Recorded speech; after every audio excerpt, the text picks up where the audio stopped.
Alrighty, hope everybody's doing well on this Sunday afternoon.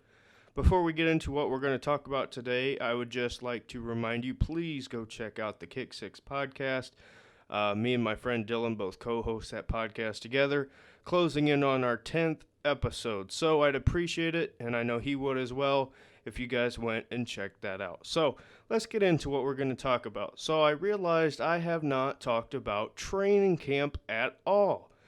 Today was day 2 of training camp, or at least what we've seen. Now, there have been some practices and whatnot that we have not seen yet, but the Browns are doing live training camp on YouTube, and even though we're limited in what we can see, at least we're getting to watch it to some extent. So let's talk about day 1 first. I did see there was a lot of people who talk about the Browns come out and say, well, Baker didn't look as good as I hoped, and there was a little bit sloppy.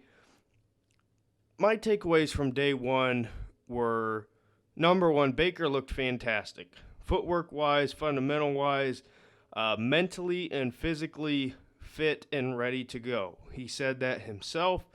He looks good. Now, were there a couple balls that were not on target completely? Yes.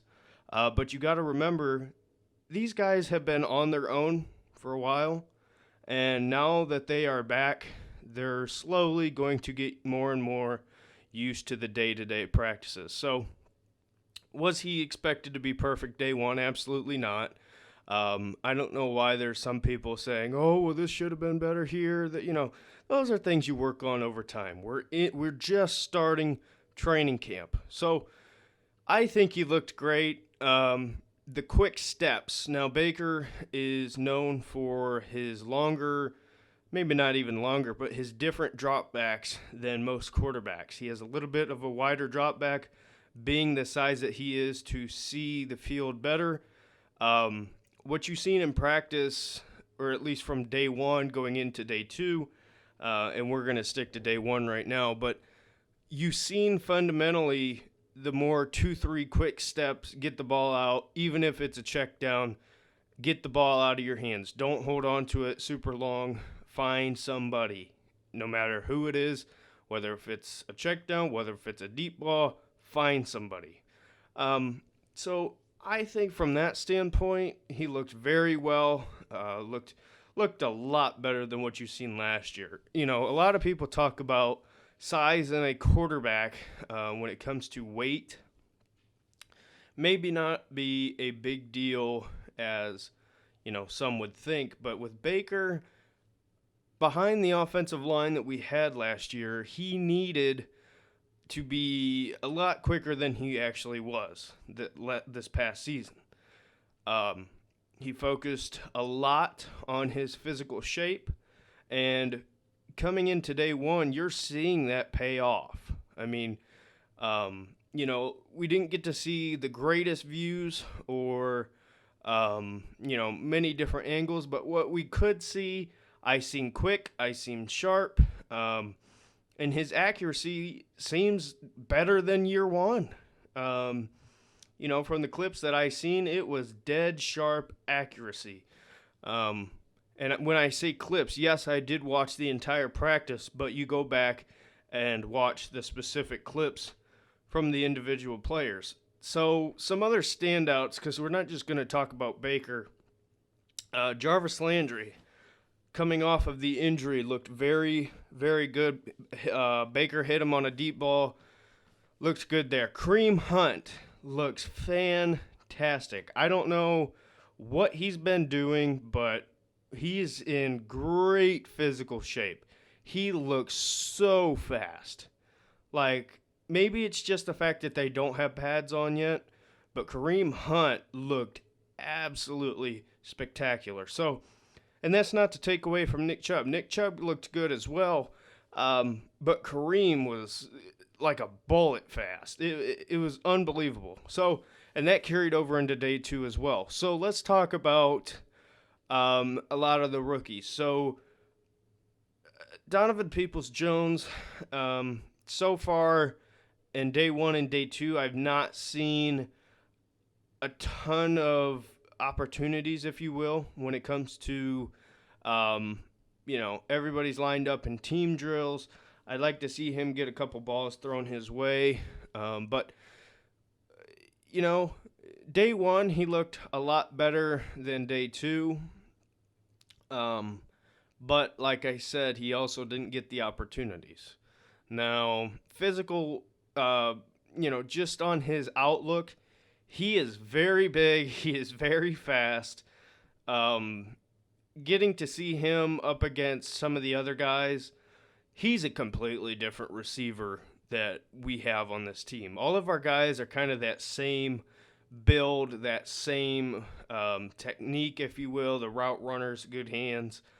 Donovan Peoples-Jones is a very big, physical, athletic receiver. And, they were talking about it today. You figure Jarvis Landry and OBJ are locks. Rashard Higgins is probably a lock. Kadero Hodge in the first 2 days has looked fantastic. He's probably going to make the team. That comes down to Donovan Peoples-Jones, Damian Ratley. I'm trying to remember some other names. I'm forgetting off the top of my head. But when it comes to JoJo Natson, Tawan Taylor, Donovan Peoples-Jones is going to have to make his mark. And my worry is he's not going to get a lot of opportunities when it comes to when it matters. Not just the drills, not just, hey, let's play catch. I'm talking about the team-on-team, offense against defense. That's when you shine. That's where the highlights come from. He needs to be given a couple more opportunities. I'm not saying he needs to be the main focus, but I'd like to see more balls thrown his way, especially from Baker. Today, there was one time where Baker rolled, I can't remember what side, and Donovan Peoples-Jones beat Denzel Ward off of the line. Ward tried to lock him up, stepped one way, went out the other way, and gone.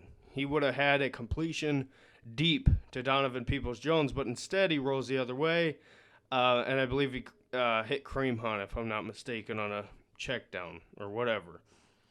So with Peoples-Jones, all the physical traits are there. I think he just needs the opportunity. They're going to continue to work with him, but man, does he look apart physically. And I think it's just a matter of containing it, molding that clay. He's a project, and that's why I'm shocked that he went as late as he did, because when you look at his talent coming out of high school, number one receiver in that class, and yes, it's out of high school, but you figure if Donovan Peoples-Jones went to Ohio State, went to Alabama, went to Georgia, went to LSU, he's not going in the 6th round.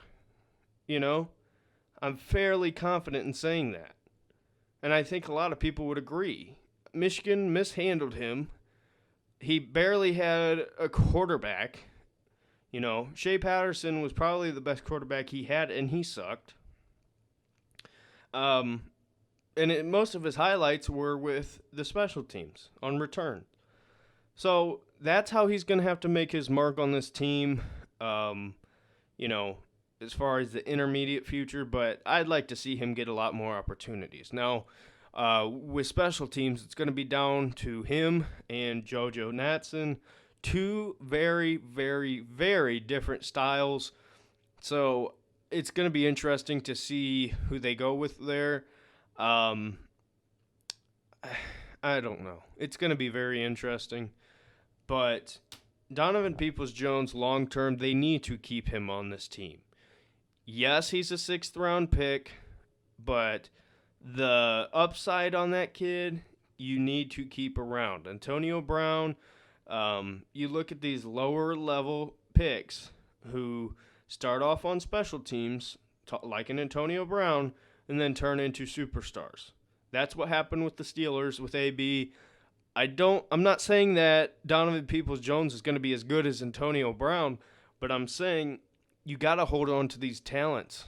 You can't let that walk out the door. And I know there's a lot of people mad just because he went to Michigan. I don't care. With this talent, the Browns are trying to set up for the future. And the reality is, I don't know how you're going to be able to keep Odell Beckham Jr. and Jarvis Landry together long term because of the money situation. Donovan Peoples-Jones, I believe, can live up to that standard. So you need to see what you have in him in order to be able to make these decisions long term. Now, we're nowhere near those decisions yet, but these are the opportunities in camp that you get to prove yourself. And Cordell Hodge has made a huge impact in day one and day two as, in that receiving core. So, Damon Ratley was hurt today. That's going to hurt him when after Landry and Beckham, it's kind of a wide open competition. I think Higgins has got that third spot locked up for right now. After that, it's kind of open season. But anyway, let's get into the tight ends. So Austin Hooper and Baker Mayfield in day one and day two. I know I was just talking about day one. I'm just going to combine them. Let's talk about both. So day one and day two, Austin Hooper has looked to be on the same page with Baker from the start. And I think a lot of that has to do with the fact that Hooper stayed with Baker down there in Austin, Texas for, I believe, 2 weeks. I've talked about this all the time. Baker and his tight ends are very, very, very necessary because Baker loves his tight ends. That's always been his comfort zone. Like I said, he would rather have a superstar tight end than a superstar receiver, and I 100% believe that. So their chemistry has been spot on, looked good. Nothing much other than that. It's not like it's been super flashy, but the consistency and the completions and the understanding of each other's games, they're on the same page immediately, or so it seems. Let's talk about Harrison Bryant. Harrison Bryant has very much impressed me. Now, I didn't know why we picked a tight end at the time. Obviously, the system is very tight end friendly, and we didn't need one because I really like Steven Carlson. But the upside with him coming out of Florida Atlantic, the comparisons to George Kittle, even though he probably won't live up to that, just the comparisons are enough for you to take a risk on a guy like that. And so far, what I've seen from him is he's impressed me a lot. He's looked like a pro, very smooth, very natural. You can tell that he's an NFL player. And there's some guys you get from college who struggle greatly for a long time. He's come in day one and seems ready to go. Now, obviously, there's a lot of work to be done, but just from the standpoint of first impressions, he looks very, very good. So, Jedrick Wills, it's hard to tell.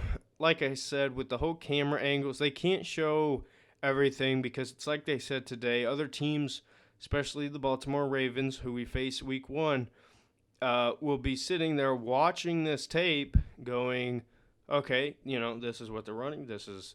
So they can't show everything, but what from they did show, it's hard to see with Jedrick Wills. I have not seen anything negative, if you will, but that also doesn't mean everything's perfect. So they're going to continue to work with him. Conklin looks good. J.C. Treader has a surgery. Not sure how long he's going to be out for.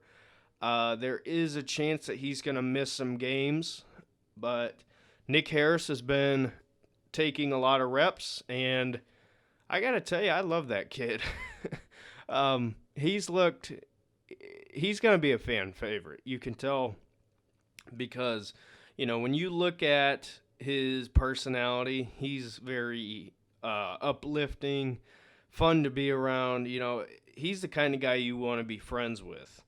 And I will say this, on the field, his chemistry with Baker, when you're under center like that, a lot of people don't take into account the quarterback and center need to have a very good relationship.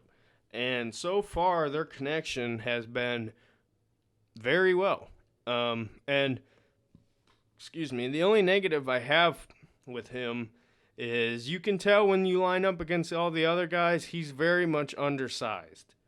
So that is a negative, but when you look at the long term and if Tretter's going to be out, the fact that they're on the same page right now is a good sign. So I don't know what or how long Tretter's going to be out for, but I am fairly confident based off of the chemistry standpoint we've seen already. Now, it's going to be different in real games, but, and I'm going to be really interested once pads get on Monday, what that's going to look like with him as the center.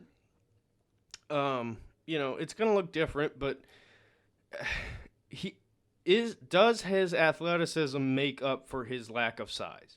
That's what I'm really going to be paying attention to, because he is a very athletic guy, but he is undersized. And I would rather somebody who's athletic and undersized play center than tackle. So, we'll see. But moving on from the offensive side of the ball, defensively, Myles Garrett tweaked a hamstring, I believe, and was out for the past 2 days or the most part of the last 2 practices. Ogunjobi has completely changed from a physical standpoint. That man is a physical specimen right now. He put in the work in the offseason. So with the loss of Andrew Billings, I think he's going to shock a lot of people. I really do. I've seen a lot of Browns, I wouldn't say Browns reporters, but a lot of Browns personalities, if you will, who talk about the Browns on YouTube, talk about how there's going to be such a big need at defensive tackle. I look at Ogunjobi and I say, you know what? He's dedicated. Like, this is not fake. And he was already a good player. But when you put on that much size and that much power, you're going to see a completely different player out of him. I really do think that. Jordan Elliott, from what I've seen so far, looks good. Haven't seen a ton.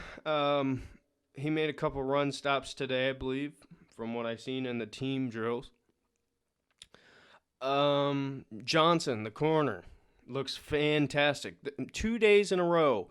Day 1, he made an incredible interception. I believe today either was an interception or a breakup. And I got to tell you, Greedy Williams, you better be on your A game, because based on what I'm seeing from camp so far, and obviously once you throw on pads and once you get in more real-life game situations, it could be different. Johnson looks like he might be the second corner. And I'm a Greedy fan as anybody else. And if you know me, you know that I have been saying up until that draft to where he drafted him, he's the guy we need to get. I don't know how. I don't know where necessarily picking him, but we need to get Greedy because we need a lockdown corner on the outside with Denzel Ward. And I love Greedy. I think he's got great potential.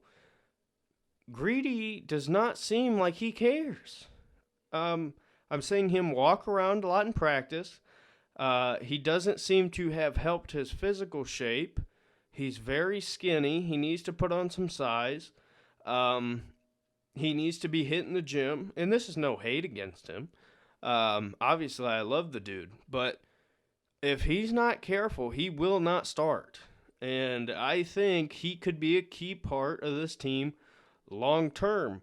But based on what I'm seeing, Johnson looks like he's primed and ready to take his spot. And, Greedy needs to flip that switch because Greedy Williams is going into his second season.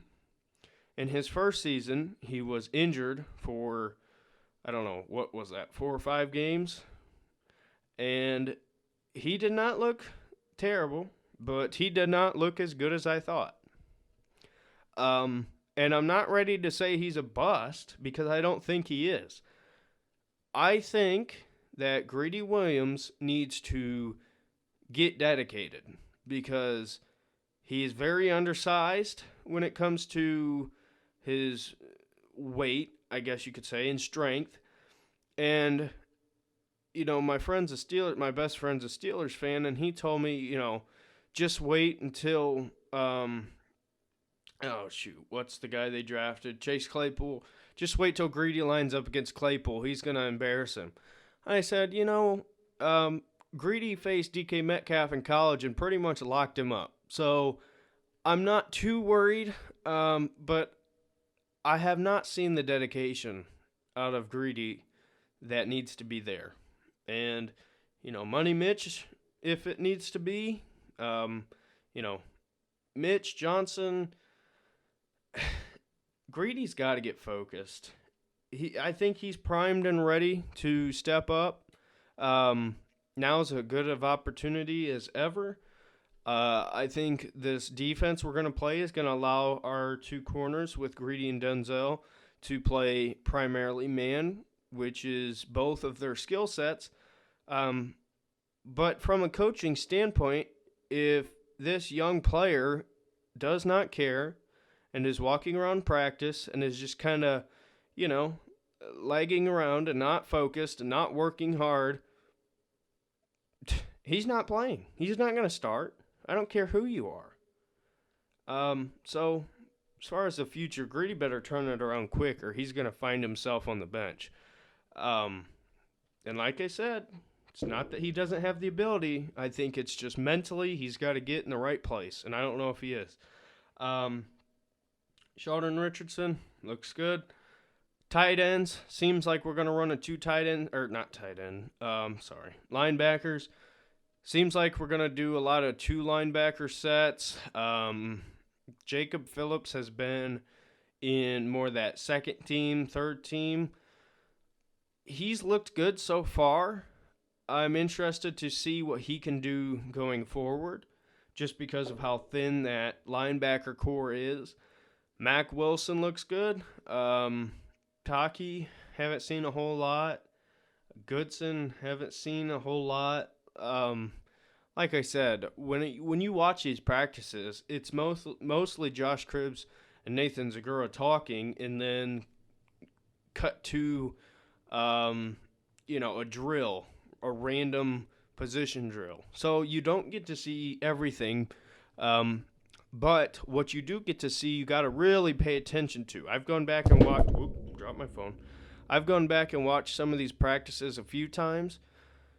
It's interesting. And that linebacker core is, I think, you still should go out and get somebody else to bring in.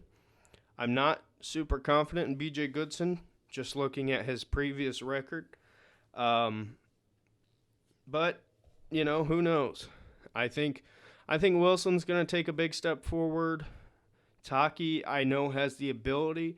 But I think Jacob Phillips, this team struggled in tackles last year. And a stacked LSU defense, Jacob Phillips led the team defensively in tackles. So, that seems like a guy you'd like to have on the field when you struggle with tackling. So, we'll see how that plays out. I don't know what Joe Woods is going to want to do, but we'll see. So, with the safeties, Delpit seems to be working with the second team, and haven't seen a whole lot. That's not saying that he hasn't looked good, because They haven't shown us. So, coach's perspective versus watching it through a stream where they don't show you a whole lot is different. But I will say this, Carl Joseph looks pretty good from what I've seen. He's likely to play strong. I think I think Delpit's going to play free. Delpit he's a first-round talent, I think. And he slipped because of the injury, and that limited his tackling. But you look at the playoffs, you look at the national championship game, I believe he made every tackle that came his way. That's probably not accurate.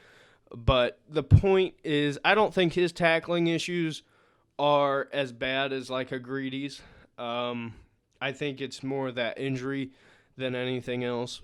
But, we'll see. Overall, I think he's doing a good job. He's just going to have to earn it. I think that's the main message with camp so far, is you're going to have to earn it. Sendejo, not bad. Haven't seen a whole lot.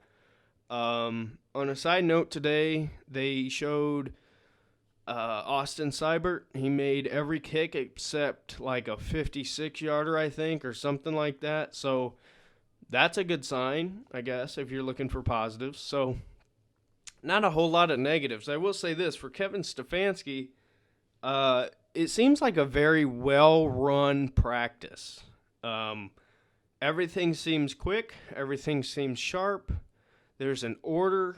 I will say this, when it comes to play calling, I believe Alex Van Pelt has been calling the plays. So, we'll see. Trying to think of anything else. Case Keenum looks pretty good. Clearly, Baker is the starter. Baker is the better player, as he should be. But based on what I'm seeing, Keenum looks very comfortable in the system. That's obviously because he's been in the system. That's why he's here. So, but Baker looks great. Baker looks fantastic. OBJ and Baker today especially had a couple really, really good moments where they just clicked. And day one, you've seen some of that. But more so day two with some of the more highlight catches. Odell Beckham Jr. made a great catch on the sideline, and then one was a play action over the middle, snagged it, looked absolutely fantastic. So, in one of my fantasy leagues, I drafted him. I drafted him last year and regretted it, but it could have been worse. I was going to draft Antonio Brown and Odell Beckham Jr., and in hindsight, see how bad that would have turned out. But in the moment, seemed like it would have been good. But I think I ended up taking Dalvin Cook, which worked out fantastic for me. But I tell you what, if you're looking at Browns players for fantasy, other than Nick Chubb, obviously, I think Austin Hooper, I've said it before, I think he's going to be a very, very big vocal point for this team, intermediate future and long-term impact-wise. I think he's going to be tremendous. I think Baker's going to absolutely love him. Like, it's unbelievable that they were able to get him, but at the same time, it's like the impact that he's probably going to have based on what you're seeing so far. Like last year with these whole camps, nothing seemed to click offensively. It looked like there was a lot of struggles, not a lot of order. It was just kind of thrown together, and that obviously shown in the regular season as well. So the fact that everything seems to be so in order, so structured, smooth, and the fact that Baker and OBJ seem to be on the same page, obviously Baker and Jarvis are on the same page, Baker and Hooper are on the same page. Chubb and Hunt look great. I think it's just a matter of the offensive line clicking. And we'll be able to tell more once they throw on pads on Monday. So I will do I might do two at a time. But as far as day 1 and 2, I'm very, very excited for the future. So Everything looks good so far. Thanks for watching, and we will see you in the next video. Bye.